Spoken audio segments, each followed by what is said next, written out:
afternoon. My name is Rosanna Rodriguez, and I'm in the Group Dynamics class. I work for an ABA clinic. I'm a behavior therapist. It's called BAS.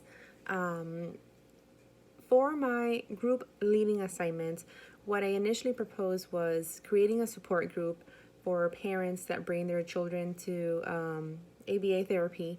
I deal mainly with autistic children. There's a variety. There's children with Down syndrome, and there's children that are just have behavioral issues overall, but are not autistic.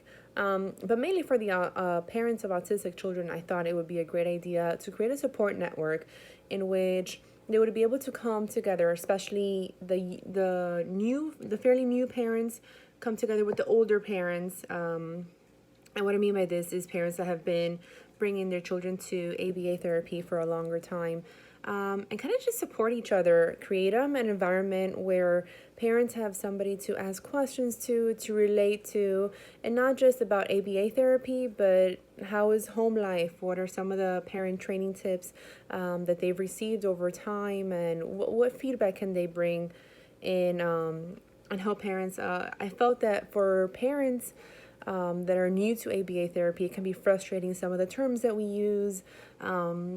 Even it's just different, something completely different. It's frustrating for them. Some of them haven't even accepted the fact that their child has been diagnosed with autism.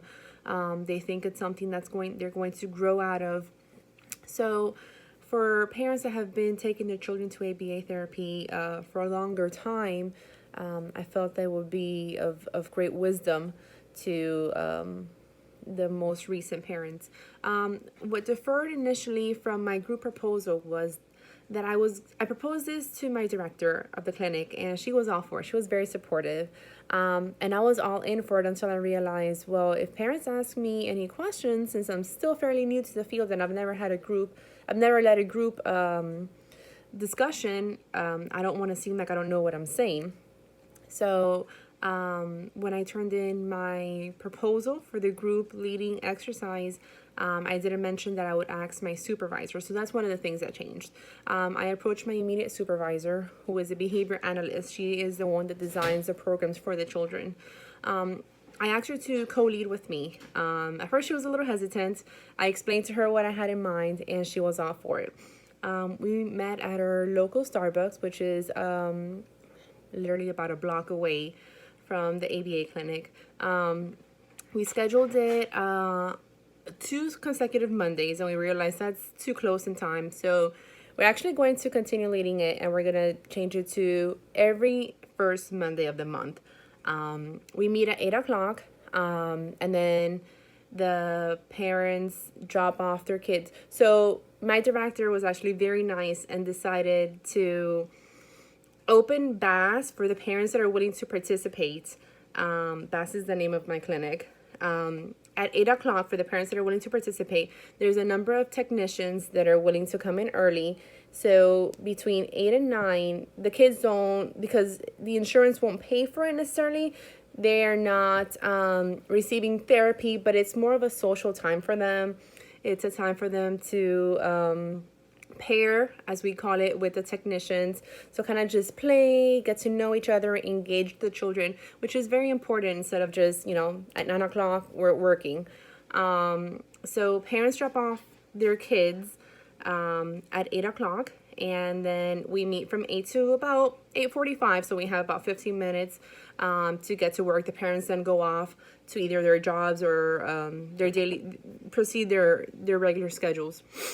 And it's very neat because, we, in our first group, we had a couple parents tear up and explain how emotionally exhausting this process has been. There was one family who husband and wife have not slept in the same bed for 7 years. So it's taken a toll on their marital relationship. So they were asking for advice on, how to keep that spark alive from other parents, because what they do is take turns with their child, and every other night one parent sleeps with the child. The child has still not been able to sleep on their own without tantruming and having sleep issues. So mom and dad take turns sleeping in the guest room with the child, and for 7 years they have not slept together. So it was just interesting to see things like that. It was interesting to provide that feedback as a person and not just as a therapist, talking about, how their kids did at school. We call it school. It was interesting to see some of the things that parents opened up to. And what we did initially was in every child's book bag, we explained what we wanted to do. And we just asked parents if that's something they were interested in doing. We did a poll to see if it was something that we were going to have enough turnout to. And we had 3 couples initially come out to the first session. And then on the second session, we had 4 couples. We've received all the papers back, and we have 5 families right now that are willing to be part of the group. So what we're going to do is just do it once a month and rotate. Mondays seem to be the day that best works for parents. And the time is perfect because, like I said, we actually made that flexibility to allow the parents to drop off their kids a little early and then proceed to their routines. It was interesting to receive that support. I don't know how long I'll be able to do these groups for, but even to do it for 3-4 months, I think it's going to open the eyes of a lot of parents and realize, there's so many other parents out there dealing with the same issues.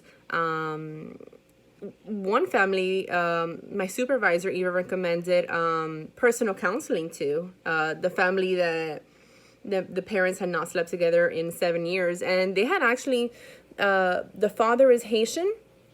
Mom was born here in New York. But they had actually never even considered that they needed therapy. And after discussing in this group support, they realized that they should go to counseling and that their relationship is also just as important as the help they want to get for their child. So that was very interesting. We think that a lot of good things can come out of these. Diet was even discussed too.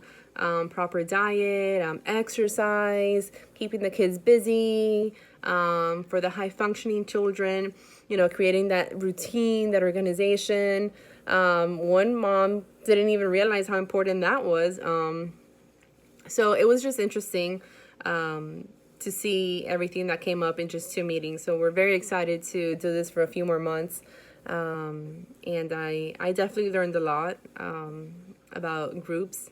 And I realized the importance it is of getting together with other individuals, because what you don't think of, another individual may think of. So just sharing those ideas and throwing them out and just considering things that perhaps you had not thought about. Because when we're in a situation that's so consuming, we kind of just stick to the here and now, and just diving out and exploring other options was very neat. And even for me and how to work and how to change the programs, Rachel even had a few ideas, which was very interesting, my supervisor. So we're actually going to take the parents' input and ideas into consideration for the programs. For instance, Rachel had never even realized that this client's family had been going through that for 7 years. They had never talked about it. And at group, they just felt open enough and comfortable enough to discuss it. So she's actually going to do some parent training one-on-one with them and how to possibly get the child to sleep on their own. So that was very neat. Thank you for this opportunity to lead groups. I would have never thought of this had it not been for this class. I did learn a lot, and I'm learning to apply the concepts and theories that I've been learning in class to my job and to helping out individuals in my community. Thank you so much.